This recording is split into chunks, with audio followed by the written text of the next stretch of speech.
Hi ma'am, ma'am ngasi amuk video among polak chare ma'am ngasi ki video je hanagumna YouTube ki Facebook ki Instagram ki matang da dum semjabani haidi ma'am gi support tawjabani ado ngasi gi topic si ju ma'am akhoi gi Facebook tagi earning tawbi ning bai sinau singi damuktani maru ina beginner singi Facebook tagi earning tawbai je ma'am khwai first da akhoi lairiba profile du dagi page da convert taw mathau tai ko natragana page oina direct create taw mathau tai ko ado mamangi video da ai profile lagi page ta kamaina convert tawgani habagi matangda video semjagare yengbidri bachinau singna ai link hapsaram ke ko caption da adu changa yengbiro adu ganda akhoi page ta convert tawra matungda akhoi na thagal iba post to haidi videos bo ero photos bo ero natragana text post bo ero adu dai da laiba views tu gi matung ina paisa phangdoi ba ko khoida adu laiba views se yam laktragadi paisa yam phangdre yam lagana paisa yam phange ko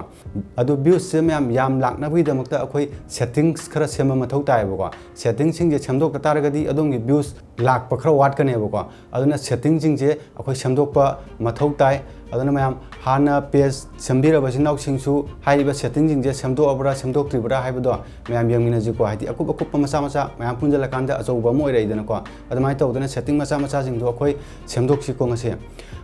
aduga makha tarak padum step step monetize tawbo ki loina mak yawra khini ko mathang manau na lakani aduna mayam page se follow tawbo kaupiranu adudi mayam aigi mobile gi screen mayam punna ubire adu sidai da mayam akhoi na tawdoi je Facebook da sangbirani ko Facebook ni na Facebook ta sangbira matung da adom gi sidai da logo lai je mayam sidai da click tawbiro khwai first da ko sidai click tawbirani sidai click tawbira kanda mayam sigi profile picture jiga aduga sigi cover photo jiga khwai first change tok thok kadaw ko haidi adom semi ba topic tu ga sana ba profile na tragana cover change to biga dabo haidi ko adom gi followers sing duna hek yang matam da yam professional oina ko una bagi damakta ado khwai first ai profile change to gra ma'am cover je change to gi mong do ai haijara ge ko ma'am sigi camera yakpam yaw je ma'am sida click to birani sida click to bira matung da upload photo da sangbirani aduga sigi aina Canva Pro dagi sema kana cover photo je thamme bo ngasai sema gi video di hapsarak tre ko ma'am sangane na sigi ju matang sa ba dai soidana hapsarak ke adu sida sema ga thami je ma'am aina upload tawra matung da save to birani ko si save to re ko ma'am sumaina adom gi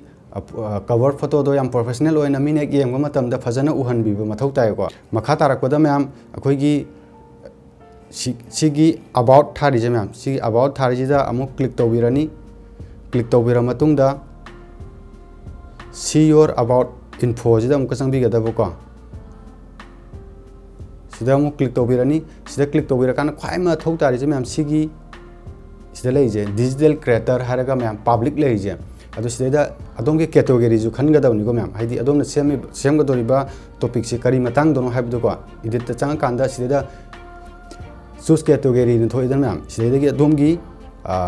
category khan ga da ba blogger or kana blogger ko adi comedian adi designer digital creator ko sumaina adom gi chana ba category do khan bi ga da bo kaino di Facebook ki algorithm da khangal loine bo ko khoina ai gi topic se sigi matang da ni haibdo adum sima adum khantok piro ko ai digital creator da thamme ai gi na ko adum aduga sida da phone number gmail je adum only me da thamme ai na adum na haidi sigi adum gi phone number je mayam de ju uhan ge hai taraga di sida changa public ta thambe ai ko ma'am adu si adum gi pam bani sidi ko sima yare ma'am khwai mathau tari je ngasi gi setting ji da sigi digital creator da public tham je ma'am si category je hai tare ne ko si am mathau tare aduga mathang tarak bada ma'am akhoi gi sigi 3 dot si da changbirani ko sigi 3 dot si da changbira matung da sida da privacy center thari je ma'am privacy center ji da mung changbira ka do ko sida changbirani sida changbira kanda review settings ko sida changbira matung da ma'am khidang scroll up tawbirani ko scroll up tawbira matung da manage audience setting je ma'am sije si ya mathau tai ko ma'am sida da click tawbirani sida click tawbira matung da post and stories thai je ma'am post and stories thari ji da amuka click tawbirani ko click tawbira matung da sida da lairiba ahum je ma'am public lai je si je adom friends da laiba yarong gane ko friends da lai taragadi adom ki post sing do only friends ta sat kaneba aduna who can see your future post hai re ko ma'am ado itadi si public ta tham da targadi adumna friends ta tham targadi nangi post to friends ka tana uraneba aduna si ma'am public ta compulsory tham gada ko si friends ta leramadi public to onthok piraga done ko adagi amuk who can see your stories ko siju public ta tham bigada ko aduga reels can appear in feed other places across Facebook ko siju akoina public ta tham gada ko ma'am sigi ahum je public ta tham taragadi adom gi any post to matam da Facebook na akoigi impression dawrane ba atop mi da ju hai tare ne ko ai followers ai friends na ta atop da ju adu ngasai gi akoina category khan gi bdo aduna ai gi category ju pamba mi jing da Facebook na impression tawbane ba adu jadi adom gi views amani ma'am views amadi adom yam thuna monetize tawra matung da